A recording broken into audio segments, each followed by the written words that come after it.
मुजफ्फरनगर, मेरठ, बिजनौर चीखती हुई माओ के आंसू पहुंचने, लेकिन अफसोस मुझे वो नजर नहीं आए। अगली सुबह मेरी आंख खुली तो हाँ, मैंने ये जरूर देखा कि शहीद सुलेमान और यूपीएससी की तैयारी करने वाले अनस जो मारे गए थे, उनकी माओ को अपने सीने से लगाए प्रियंका गांधी खड़ी थी। मैं देख के आया हूं, मेरी आंखें गवाह रही हैं, मेरी आंखें गवाह रही हैं कि जब 700 से ज्यादा किसानों को मोदी जी की जिद की वजह से जान गंवानी पड़ी और एक दिन एक मंत्री के पगलाए हुए बेटे ने किसानों पे सीधे गाड़ी चढ़ा दी, तब मुझे लगा था कि अखिलेश जी निकलेंगे, मायावती जी निकलेंगी, लेकिन अखिलेश जी निकले तो अपने घर के बाहर धरने पे बैठ गए। लेकिन प्रियंका जी बारिश में भी आई तो लखनऊ से लखीमपुर की सड़कों पे ऐसा लग रहा था कि प्रियंका गांधी नहीं बल्कि इंदिरा गांधी चल रही है। वो इंकलाब बर्पा किया उन्होंने। आपके इस इलाके से उन्हें बहुत मोहब्बत है। राहुल जी ने मुझसे कई बार बैठ करके ये कहा है कि इमरान, मेरे परिवार को अमेठी ने, सुल्तानपुर ने बहुत कुछ दिया है, वहां से मेरा जज्बाती रिश्ता है, तो मैं आपसे ये कह रहा हूं कि उस रिश्ते की लाज आपको भी बचाना चाहिए, उस रिश्ते की लाज का भरम आपको भी रखना चाहिए, रखना पड़ेगा। लोकसभा चुनाव में अमेठी ने गलती की थी, अब उस गलती को सुधारने का वक्त है।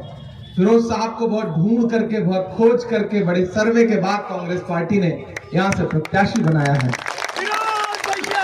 तो मैं आपसे गुजारिश करूंगा, मैं जानता हूं आप उत्तर प्रदेश की सरकार बदलना चाहते हैं, बदलने जा भी रही है, लेकिन मैं ये भी ऐलान कह रहा हूं कि जिन्हें यह लगता है कि साइकिल असेंबली चली जाएगी, उन्हें बता दो कि साइकिल को जब तक हाथ का सहारा नहीं मिलेगा, साइकिल खड़ी भी नहीं हो पाएगी। इसलिए जिन्हें यह लग रहा है कि सरकार बनने जा रही है, मैं उनसे कह रहा हूं, मीडिया के साथी भी नोट करें कि उत्तर प्रदेश में बिना कांग्रेस पार्टी के कोई सरकार नहीं बनेगी, कोई सरकार नहीं बनेगी, कोई सरकार नहीं बनेगी। मेरी आपसे गुजारिश है कि इस लड़ाई में कांग्रेस के साथ आइए, फिरोज साहब पे भरोसा करिए, आज से उनके साथ जुड़िए।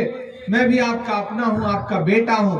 मुझे याद है कि 2018 में जब राहुल गांधी जी से मेरी पहली मुलाकात हुई तो उन्होंने मुझसे कहा कि इमरान, जिन नज़्मों के लिए तुम जाने जाते हो, जिन आंसुओं को तुम लफ्जों में पिरोते हो, उसका हल तलाशो।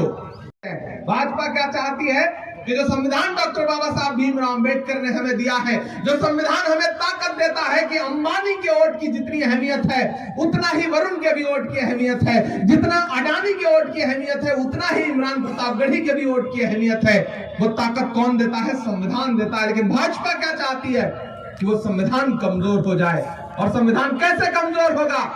गांधी परिवार कमजोर होगा, कांग्रेस पार्टी कमजोर होगी तो संविधान कमजोर होगा। क्योंकि ये जितनी क्षेत्रीय पार्टियां हैं, इनके विधायक, इनके सांसद, हो सकता है थाने से आपकी मोटरसाइकिल छुड़वा दें। यह भी हो सकता है कि 3 सवारी जा रहे हो तो चौकी इंचार्ज को फोन करके बोल दें कि चालान मत करना। लेकिन जिस दिन संविधान बचाना होगा, लोकतंत्र बचाना होगा, इन तमाम क्षेत्रीय पार्टियों को कांग्रेस के इसी झंडे के नीचे खड़ा होना पड़ेगा। यह सच्चाई है। 5 राज्यों में चुनाव है, गोवा, उत्तराखंड हो चुका है। मैं वहां स्टार प्रचारक हूं, घूम के आया हूं। एक तरफा कांग्रेस की सरकार बन रही है गोवा में, उत्तराखंड में, कोई रोक नहीं सकता। मणिपुर में चुनाव है 27 को और 3 को, मैं वहां भी जाऊंगा, वहां भी स्टार प्रचारक हूं, वहां भी शानदार माहौल है। पंजाब में पहले से कांग्रेस की सरकार है और खुदा ने चाहा तो फिर रिपीट होगी। अब पूरे देश की नजरें उत्तर प्रदेश पर है और आप समझ सकते हैं कि उत्तर प्रदेश ही नहीं बल्कि सबसे ज्यादा नजरें अमेठी और सुल्तानपुर पर हैं। तो मेरे भाई, राहुल जी के भरोसे की लाज और प्रियंका जी के भरोसे की लाज आपको बचानी है। मैं आखिर में बस इतना आपसे कह के जा रहा हूं कि मोहब्बत भाईचारे के दीवाने दिन ही लौटा दो, वो सस्ती दाल सब्जी के सुहाने दिन ही लौटा दो। ये अच्छे दिन तो अंबानी अडानी को मुबारक हो, हमें ऐसा करो साहिब पुराने दिन लौटा दो, हमें ऐसा करो साहिब। अरे बीच में कुछ लोग छोड़ के गए, उनकी परवाह मत करिएगा, क्योंकि कांटे गुल के साथ नहीं चल सकते हैं, बुज़दिल खुल के साथ नहीं चल सकते हैं। कांग्रेस के सिपाहियों, कांटे गुल के साथ नहीं चल सकते हैं। बुज़दिल खुल के साथ नहीं चल सकते हैं। रास्ते में जो छोड़ गया उसे जाने दो, सब राहुल के साथ नहीं चल सकते हैं। उन्होंने कहा सियासत में आओ, सियासत को अच्छे लोगों की जरूरत है। और महज 2.5 साल में राहुल जी ने मुझे कांग्रेस पार्टी का राष्ट्रीय अध्यक्ष बनाया, माइनॉरिटी डिपार्टमेंट का। तो मैं आपसे आज ज्यादा कुछ गुफ्तगू नहीं करूंगा, क्योंकि अगले सफर पे निकलना है। लैंडिंग की परमिशन जो है वो अगले 5 मिनट तक है, तो मुझे निकलना भी पड़ेगा। लेकिन आपसे ये कह रहा हूं कि फिरोज भाई को दिया गया एक वोट प्रियंका गांधी को मजबूत करेगा, इमरान प्रतापगढ़ी को मजबूत करेगा, राहुल गांधी को मजबूत करेगा, कांग्रेस को मजबूत करेगा, और सबसे बड़ी बात कि लोकतंत्र को मजबूत करेगा। भारतीय जनता पार्टी सिर्फ जुल्म नहीं कर रही है, वो जमहूरियत खत्म करना चाहते हैं, लोकतंत्र खत्म करना चाहते हैं। एक तरफ प्रियंका गांधी नारा दे रही है कि लड़की हूं, लड़ सकती हूं, और 40% महिलाओं को टिकट दे करके उन्हें आगे ला रही हैं। कांग्रेस ऐसा उत्तर प्रदेश बनाना चाहती है जहां पितृसत्तात्मक समाज में भी महिलाएं आगे बढ़कर के अपना हक मांगे। लेकिन भाजपा कैसा हिंदुस्तान बनाना चाहती है कि अगर एक बिटिया हिजाब में स्कूल चली जाएगी, कॉलेज चली जाएगी, तो सैकड़ों गुंडे घेर करके नारा लगाएंगे। भाजपा ऐसा हिंदुस्तान बनाना चाहती है। आज उन्हें हिजाब से तकलीफ है, कल हमारे परिवारों के संस्कार और विरासत के जो पल्लू हैं उनसे तकलीफ होगी, परसों उन्हें ईसाई नन बहनों के स्कार्फ से तकलीफ होगी, नरसों उन्हें सरदार भाइयों के पगड़ी से तकलीफ होगी, क्योंकि वो किसी के सगे नहीं है। उन्हें सिर्फ तानाशाही चाहिए।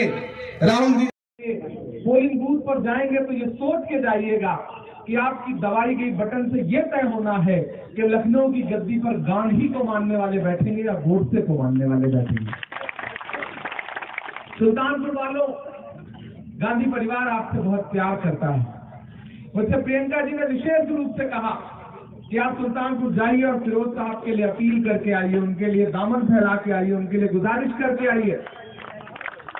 मैं आपके बीच में आकर के ये कहना चाहता हूं कि पिछले 5 साल में, पिछले 7 साल में दिल पर हाथ रख करके पूछो खुद से कि तुम्हारे मुद्दों पे कौन खड़ा रहा है, तुम्हारे वोटों की ठेकेदारी कौन करता है और तुम्हारी लड़ाई कौन लड़ता है। दोनों का फर्क समझो। एक पार्टी है जिसे ये लगता है कि वो तुम्हारे सियासी रहनुमाओं को तुम्हें कितना भी जलील करे, तुम झोली भर के वोट उसी को दोगे। लेकिन मुझे बताओ कि जब जामिया में निहत्ती बच्चियों पर लाठियां बरस रही थी तो कोई अखिलेश यादव कहां थे? मुझे बताओ कि जब जामिया में आंसू गैस के गोलों से लाइब्रेरी को भर दिया गया तो अखिलेश जी अपने घर से क्यों नहीं निकले? मुझे बताओ कि जब हाथरस में दलित बिटिया का बलात्कार करके उसे प्रशासन के इशारे पे जबरन जला दिया गया मौत के बाद, तो मुझे वो दिन याद है कि राहुल जी ने ऐलान किया कि मैं हाथरस जाऊंगा। और कांग्रेस का काफिला जब यमुना एक्सप्रेसवे पे पहुंचा तो योगी आदित्यनाथ की पुलिस ने राहुल जी की गाड़ियां रोक ली और ये कहा कि आपकी गाड़ियां इससे आगे नहीं जा सकती। तो राहुल जी ने कहा आप हमारी गाड़ियां रोक सकते हैं, हमारा हौसला नहीं रोक सकते, हमारे कदम नहीं रोक सकते। मैं साथ मौजूद था, 17 किलोमीटर पैदल चलते रहे राहुल जी। 44 डिग्री टेम्परेचर था उस दिन। मजबूर होकर के योगी आदित्यनाथ को जब लगा कि राहुल जी और प्रियंका जी पैदल पहुंच जाएंगे हाथरस, तो उन्हें गिरफ्तार करवाया और अगले दिन मजबूर होकर के परमिशन देकर के उन्हें जाने की इजाजत दी। बताओ कोई अखिलेश यादव कहां थे? बताओ मायावती जी उस दिन कहां थी? बताओ मुझे कि जब सरकार कह रही कि कागज दिखाओगे तब मानेंगे तुम हिंदुस्तानी हो या नहीं हो, और तुम अलग ऐलान कह रहे थे कि फिरौन की है, नमरूद की है, फूलों से जंग बारूद की है, इस बार तो डरना नामुमकिन, इस बार तो बात मजबूत की है। जनाब से कह रहे थे, और एक दिन मेरी ख्वाहिश है तुमको चांद तारे तोड़कर दे दूं, मगर चादर से बाहर पांव फैलाए नहीं जाते।